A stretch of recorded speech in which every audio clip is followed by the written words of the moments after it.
Hai guys, Max di sini. Hari ini kita mau nge-review barang rumahan lagi ya. Kali ini kita mau nge-review dispenser. Oke, kalau kalian lagi cari dispenser, kalian pasti ada ngelihat model ini ya. Ini dispenser dari Bolde.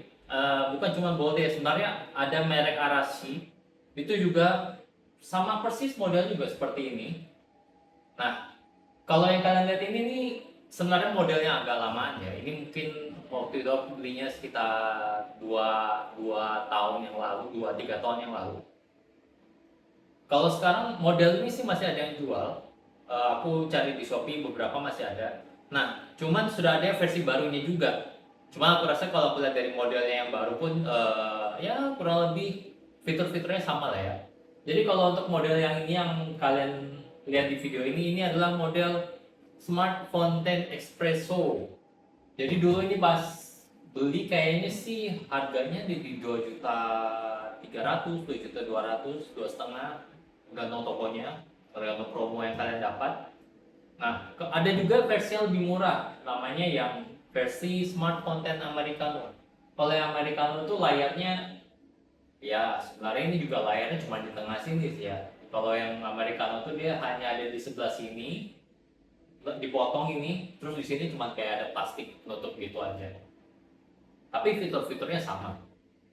Ya mungkin ada beberapa yang beda ya, tapi aku kurang tahu untuk yang Amerika.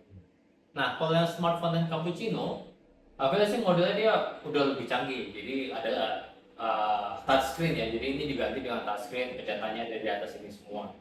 Ya lebih cakep sih dan harganya lebih murah, 1,5 sampai 1,7. Nah, tapi sebelum kalian beli, mungkin kalian melihat nonton video ini dulu ya, karena mungkin ada beberapa hal yang eh, setelah dipakai bakal sedikit ya agak mengganggu. Ada bagusnya, ada yang agak mengganggu. Seperti biasa, barang-barang seperti ini selalu ada plus minus. Oke, kita mulai dari barang-barang yang akan kalian dapat. Eh, jadi ketika kalian beli dispenser ini, kalian akan dapat satu kettle borosilicate seperti ini. Ini kayaknya sekitar 500 ml ini kalau nggak salah. Oke. Lalu kalian juga akan dapat kettle seperti ini untuk kettle air panas. Ini juga kurang lebih 500 ml stainless steel. Sebenarnya kalau untuk kettle air panas ini sama seperti misalnya kalian beli kettle lain di luar yang ada bawahnya itu yang kalian pasang terus dia masak air, sama persis. Karena di sini juga ada punya tempat yang sama untuk kalian taruh kettle. Nanti akan aku kasih lihat lebih detailnya langsung. Lalu ada tempat penyimpanan. Ya, tempat penyimpanannya sih kalau di versi yang baru itu kelihatannya lebih besar ya kelihatannya. Tapi kalau di sini pun ini paling kalian cuma cukup masukin 3 gelas. Kalau misalkan mau masukin tempat teh gitu ya. Sebentar, aku akan kasih lihat contohnya. A few moments later. Oke, jadi ini aku udah sekalian remote. Jadi ini ada tempat teh, ini ya tempat teh biasa sih yang tin can. 1, 2, cuma bisa muat 2. Jadi ini nggak cukup lagi kalau misalnya mau dimasukin satu lagi di sebelah sini. Oke, jadi ya paling kalian cuma bisa kayak taruh ya kemasan-kemasan kecil, eh, gula, teh, kopi yang kecil-kecil di sini. Temuin kalian taruh gelas-gelas plastik. Lalu seperti biasa, ini dudukan galon bawah nggak ada yang spesial sih dari ini ya. Galon bawah dia pakai pipa yang plastik yang kayak selang tuh, bukan yang stainless. Oke. Lalu apa lagi ya? Ngomong-ngomong borosilicate ini ya, ini bisa dimasak di atas kompor kalau kalian mau coba. Oke, sekarang aku akan kasih lihat kalian detail untuk si dispenser ini dan kenapa aku bilang beberapa agak mengganggu. Oke.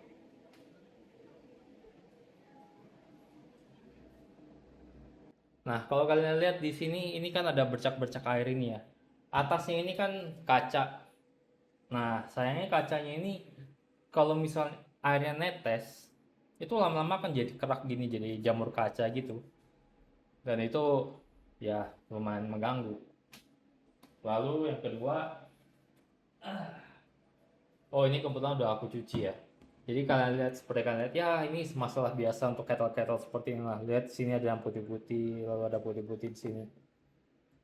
Biasalah kalau misalnya kalian udah pakai lama kettle-kettle seperti ini airnya, lalu kalian cuci, ya lama-lama akan ada apa namanya?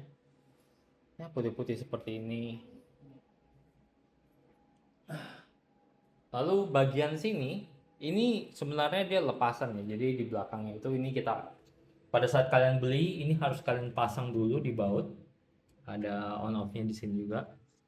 Nah, ini kalau misalnya air tumpah dari depan, ini bisa ngerembes ke belakang. Ya nggak masalah sih karena harusnya jangan sampai ngerembes ya kan. Maksudnya jangan sampai airnya tumpah. Cuman ini bisa banget dibersihkan dan nggak sulit banget sih. Oke. Nah, aku akan kasih lihat kalian gimana cara bersihin. Kita setel dulu supaya kelihatan. Semoga kelihatan. Oh, kelihatan kok. Oke. Jadi cara ngebersihinnya sih sebenarnya gampang. Ini sama dengan jamur-jamur kaca pada umumnya. Jadi yang kalian perlu lakukan, beli pembersih jamur kaca, tuangkan mereka,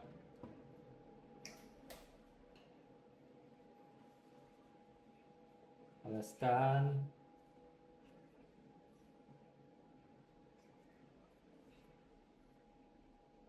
tunggu sebentar.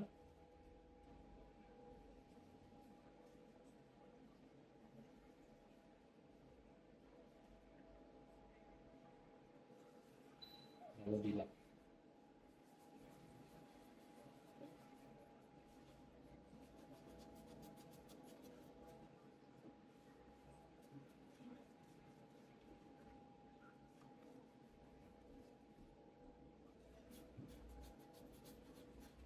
Ya, bukan hal besar tapi lama-lama lumayan bikin terlihat kotor gitu. Jadi kayak nggak rapi aja. Dan ternyata masih ada yang apa namanya bandel. Karena masih ada yang bandel, kita tumpahkan lagi saja.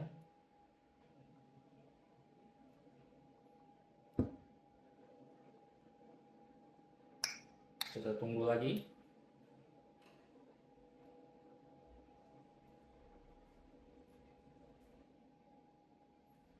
Tuh, tuh, nih jamur kaca.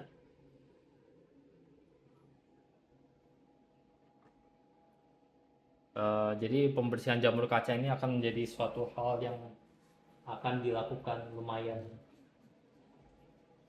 berkala ketika kalian memilih dispenser ini.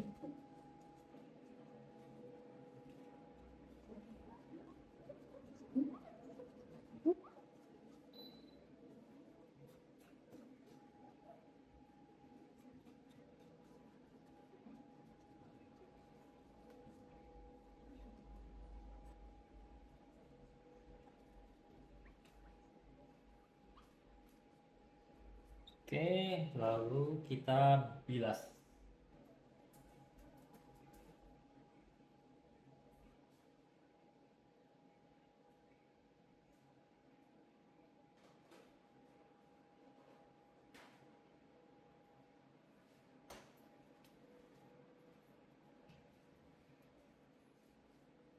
Ini aku bersihinnya bilas apa? Bekas jamur kacanya, bekas pembersih jamur kaca pakai pembersih serbaguna aja.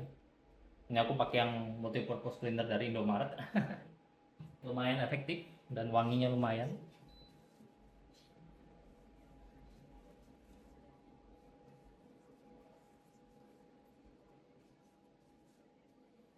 Loh, ini review pembersih jamur kaca. Review apa namanya? Review untuk dispenser atau review pembersih kaca? Oke, Kingswong.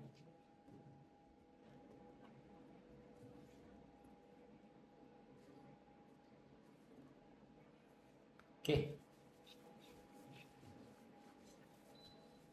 Udah cakep. Sip.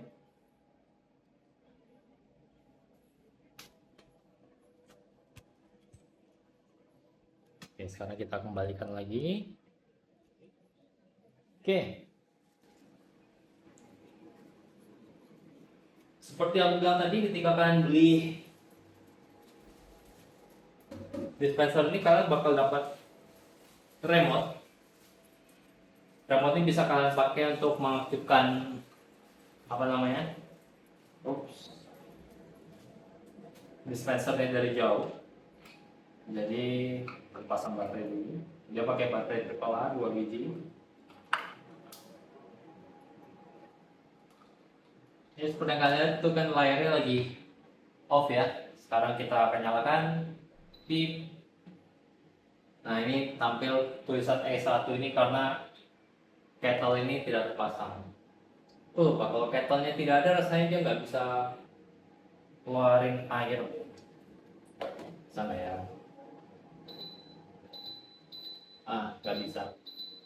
Tapi kalau yang sebelah kiri, walaupun kettle-nya nggak ada, bisa keluar air.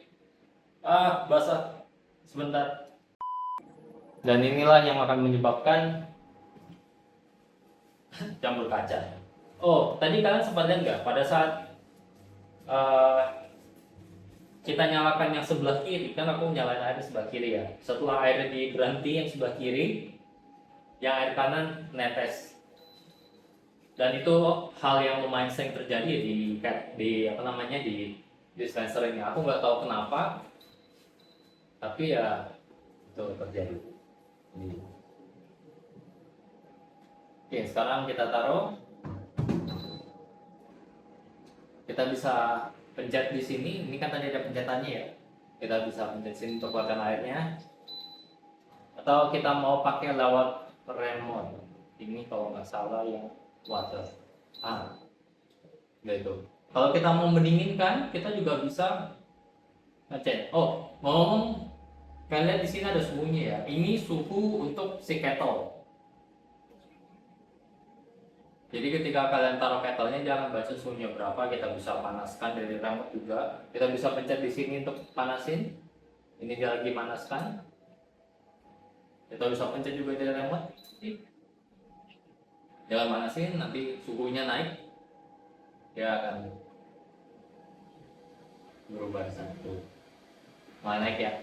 Cuman pembacaan suhunya ini agak lambat. Jadi biasanya aku dengar airnya sudah mendidih di dalam, udah blub gitu, tapi di sini masih 90 derajat dan dia sampai naik. Nanti kalau udah 100 derajat akan otomatis mati sih. Kita lihat aja.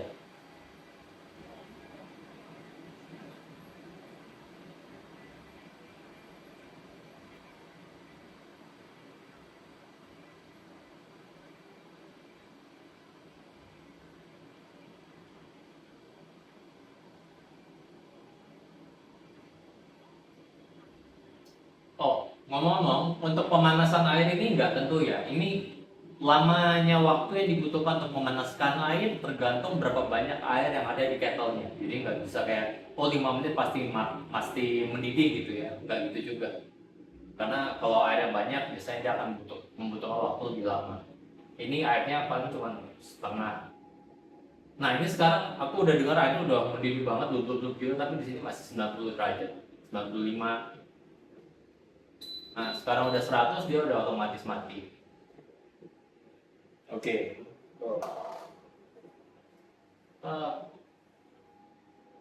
Pindahkan dulu.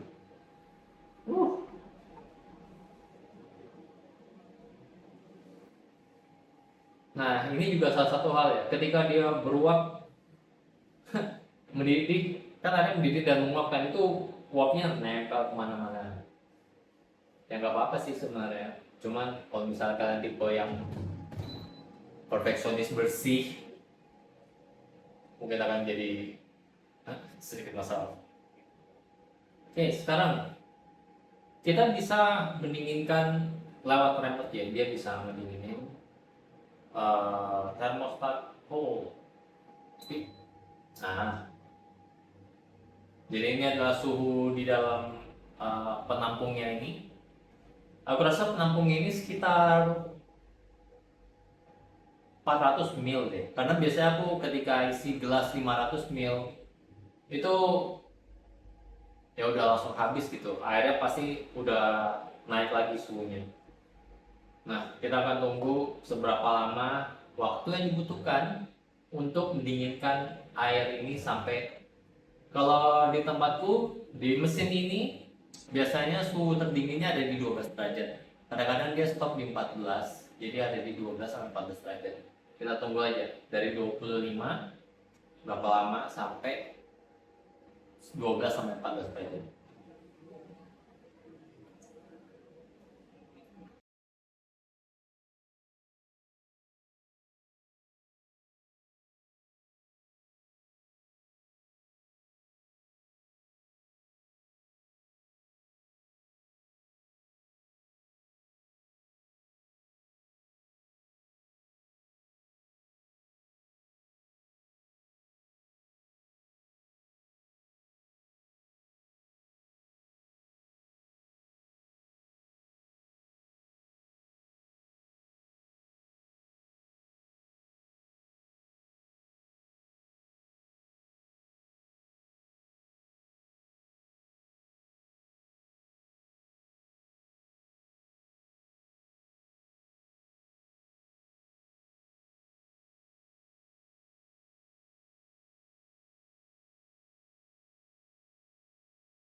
Oke, ini mesin pendinginnya udah berhenti, dia nggak kedengaran lagi. Biasa kalau pada saat dia mendinginkan itu kedengaran berzarak. Oke, kalau aku cek tadi untuk sampai dari 25 sampai ke 14 derajat itu butuh sekitar 5 menit. Untuk sampai ke 12 derajat ini butuh 7 menit totalnya. Nah, kalau nggak salah, kalau kalian lihat di buku spesifikasinya, aku cek di mana di tokonya juga, untuk yang versi baru itu dinginnya 10 sampai 15 derajat. Aku rasa sih nggak akan sampai 10. Tapi kalau kalian akhirnya beli, coba kalian tulis di komen apakah ketika kalian pakai Bolde yang seri cappuccino ketika mendinginkan bisa sampai 10 derajat. Nah, sekarang aku akan kasih lihat. Sekarang dia udah didingin maksimalnya di 12 derajat. Aku akan pakai untuk keluarkan airnya.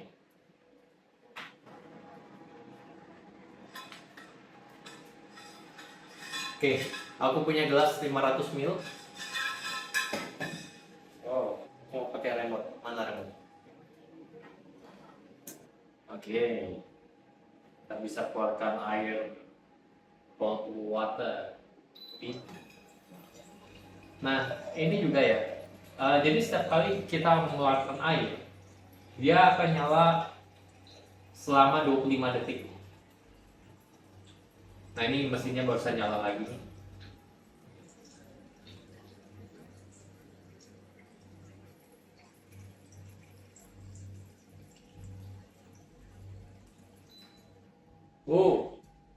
Tuh.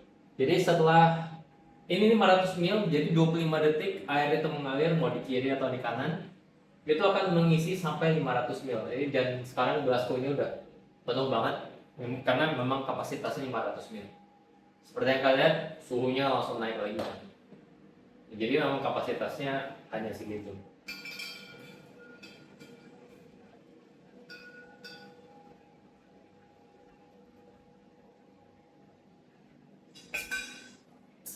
Oke. Nah, lalu sebenarnya ada satu fitur lagi. Di sini dia bisa menghangatkan yang apa? Thermal insulation. Ini adalah fitur yang dari dulu aku beli apa namanya? beli dispenser ini sampai sekarang aku nggak pernah pakai. Sebenarnya ini gunanya kan kalau misalnya kalian bikin teh banyak, terus kalian mau teh kalian tetap hangat, kalian bisa gunakan fitur ini.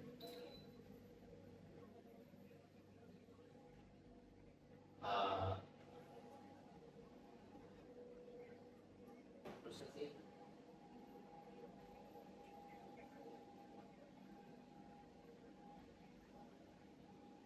aku sih belum pernah pakai, tapi memang oh ya,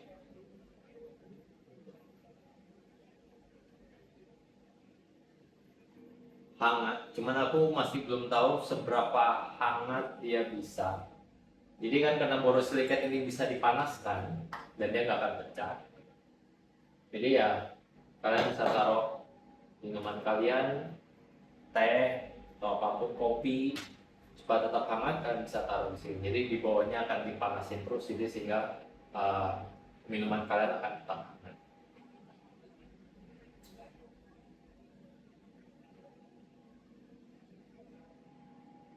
Dan aku rasa sebenarnya itu aja tentang apa namanya dispenser ini. Kalau kalian tertarik, kalian bisa cek di deskripsi untuk linknya. Aku akan kasih linknya untuk dari Shopee. Aku akan cari harga termurah yang bisa aku temukan dan aku akan taruh di link deskripsi. Kalau kalian ada pertanyaan seperti biasa, sila. Oh, panas juga. Ininya sih panas, tapi borosilikatnya belum. Jangan lupa klik like dan subscribe kalau kalian suka dengan video ini. Kalau misalnya konten-konten aku buat juga kalian suka, tentu saja klik like dan subscribe. Silahkan tulis di komentar kira-kira kalian mau aku untuk nge-review barang apa lagi. Terima kasih sudah nonton.